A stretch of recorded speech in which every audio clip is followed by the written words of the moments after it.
Now, I want to draw out a point that I've alluded to, the claim that sexual violence is more ordinary than not.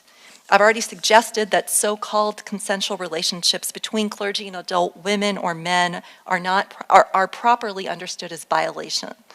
I've also noted that the reality of sexual violence shapes women's daily lives. I want to go a step further and claim that the Me Too movement revealed not only the worst, the most egregious cases of abuse, but also the prevalence of what analysts call bad sex. Sexual violence of minors is widespread. Sexual violence of adult women is widespread. But the Me Too movement brought to life not only stories of rape, but also bad sex. There's no hard data on this. But when stories from real encounters, like that of Aziz Ansari, and also when fictional accounts, like a story that went viral from the New York Times called Catwomen, when these stories were put out there, and they sounded eerily similar, accounts of dates, but they also sounded like pornography scripts.